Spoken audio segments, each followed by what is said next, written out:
Hi everyone, this is Karim, and today we're going to speak about equitable and sustainable development. So the token points that we have, we will speak about the opportunities offered by adopting the equitable sustainable development policies and the major constraints and challenges to the foundations of these principles, the policies and procedures that we might need to achieve the equitable and sustainable development, to what extent that sustainability dimensions of the US Sustainable Development Goals are integrated currently and proposed activities, and finally, sustainable development and need.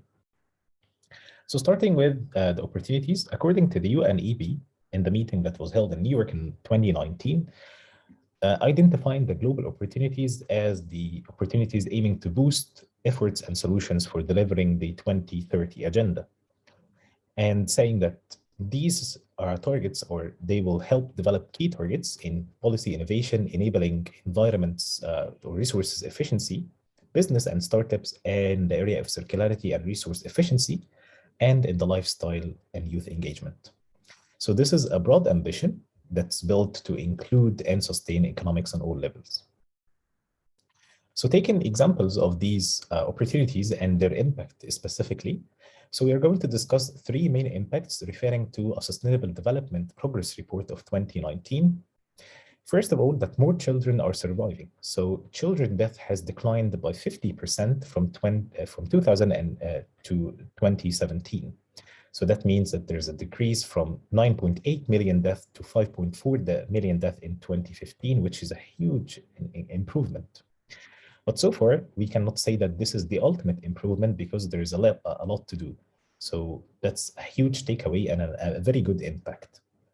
The second impact is that we can actually end poverty. So extreme poverty has already dropped by 10%, so dropping from nearly 36% of humankind to only 10% between the years of 1990 and 2015. I know that we need to step up the action though, but there's still progress, so we can reach more than 700 million lives who are actually living on less than $1.9 per month. And this is definitely a statistic and a number that shouldn't exist in our modern world. And the third thing, and the third impact, is nearly 9 out of 10 people now have access to electricity to power their future. That means that people are now able to study at night, cook food, and run their businesses. While this is not the maximum opportunity or the impact, because we still have 1 missing out of 10, but efforts are already been done to reach 840 million people who are still without access to electricity, so we can close to 3 billion people who are still cooking with inefficient and polluting and mostly unsafe systems. Talking about the challenges, we can start by mentioning a couple of key challenges, basically 2 challenges. And according to the Organization of Economic Cooperation and Development, these countries routinely refer to economic growth is a measurement of increasing human welfare. So we can put it in an equation as economic growth equals increase in human welfare equals more consumption. So the main issue and the challenge that we have here is consumption. The second challenge that we have, that we might face, is basically related to our grandchildren and the generations coming after us. Since we are already lacking resources and suffering from the lack of resources at the current moment, so imagine what will happen to the future generations. So if we are going to put it into another equation, that means less resources, that equals public panic, complete disregard to environmental restrictions and conservation attempts. So what can we do to oppose these challenges? We have 4 broad action items that can actually yield unexpected results that can end these challenges. First of all is the use of price systems to encourage individuals to take full cost of environmental degradation, which is, in other words, penalizing people for the harm they do to the environment. That would create more accountability over actions and enforce change in behavior. Taking that into government level, the reform of government decision-making process to allow people and integrative approaches to full range of consequences of their policies. That will also create more accountability over actions, enforce change, and will definitely include more people in the decision-making process. The third policy that we can work on is the use of technology to decouple environmental degradation from economic growth. That would limit overconsumption that we just mentioned earlier. So that would help initiate technology, data-driven and sustainable approach to control the consumption. And finally, the strengthening of contribution of international trade that would create a system that would help protect any kind of effort that we do to help preservation and limit overconsumption.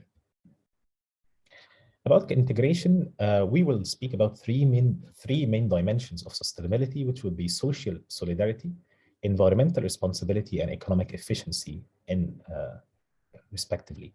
So starting with social solidarity and mentioning an example, perhaps the most obvious example is how the world reacted to COVID-19, how we all shown solidarity and following the procedures and the instructions from the organizations.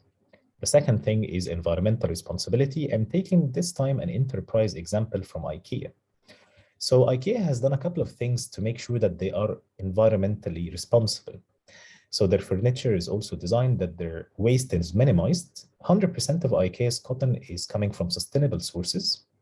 And the company has similar goals to the goals put by the United Nations of the 2030 goals, and now have already been using recyclable and renewable plastics. IKEA has also become energy independent, means that they are working on renewable energy that they are generating by themselves. The last dimension that we're going to speak about is economic efficiency, and taking an example of a farmer who has a part of or wants to sell a part of his land to someone who can use it more efficiently, cascading that example on the government, so that would drive more efficient economic flow. If I can't use the resource, in that case, I can definitely outsource it to someone who can use it better, so we can have economic efficiency.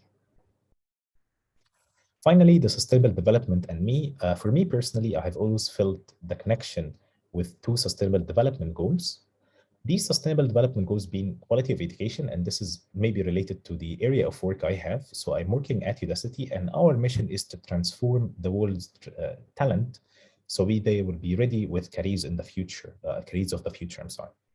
So we are partnering with leading technology companies so we can offer educational access to everyone around the world without looking at the race or their educational level, whatever. One of these examples is the partnership that we have with the Ministry of Communication and Information Technology in Egypt, which is bodied in the program Future Works Digital, offering to everyone in Egypt. And finally, the responsible consumption and production. And I think that this is a goal that should be on the mind of everyone who's already caring or not caring about the environment, especially in the times of the recession that we're facing. So I'm hoping that someday I'll be helping people understand, calculate their carbon footprint, food waste, energy consumption, and become more efficient in their consumption. So that's it. Thank you, and